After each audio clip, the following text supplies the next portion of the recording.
Okay, next question है question number 7। और इसमें दिया है E and F are two independent events. अगर ई और एफ इंडिपेंडेंट इवेंट्स हैं तो इसका मतलब है P probability of E into probability of F is equal to है probability of E intersection F. P of E दिया है, पी ऑफ एफ दिया है, हमें निकालना है P of probability of E given F not. तो इस पर लग जाएगा probability of A intersection B का formula, sorry probability of A by B का formula. A given B, is equal to probability of A intersection B by probability of B. तो ये formula use करेंगे तो यहाँ बन जाएगा probability of E intersection F not upon probability of F not. अब अगर हम ये देखें वेन डायग्राम से, तो लेट्स से हमारे पास है दो सेट्स ई एंड एफ। तो सबसे पहले ई तो है ये, दिस इज ई। अब आपको, अगर हम ये है ई, और वेन डायग्राम से अगर आप एफ नॉट निकाल लो तो एफ नॉट, ये दो सेट्स हैं ई और एफ, तो मतलब है एफ को छोड़ के दिस इज।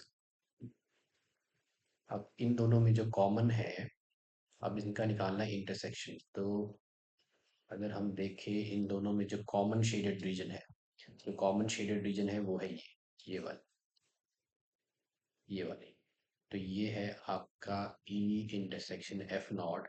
और ये आपको, इसे हम लिख सकते हैं ई में से आपका ये जो पार्ट है, ये ई इंटरसेक्शन एफ माइनस हुआ है। तो आपका probability of E intersection F not जो है वो बन जाएगा probability of E minus probability of E intersection F. तो इसकी जगह मैं लिखूंगा probability of E minus probability of E intersection F.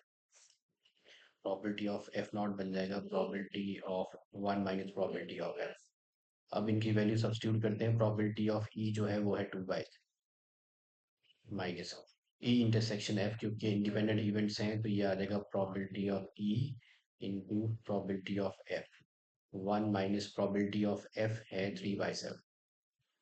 Okay, so this is 2/3। Now probability of E जो है वो है 2/3 इंटू प्रोबेबिलिटी ऑफ एफ जो है वो है 3/7। अब यहाँ आ जाएगा 1 - 3/7, ये हो जाएगा 4/7।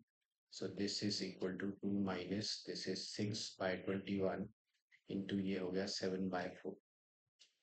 इधर एलसीएम है 21 7, इधर आ जाएगा 14 - 6 इंटू 7/4। This 14 - 6 is 8/21 into 7/4। 7 3 ज़ा 21, 4 2 ज़ा इज 8। आपका आंसर है 2/3। So 2/3 means C is the correct answer here.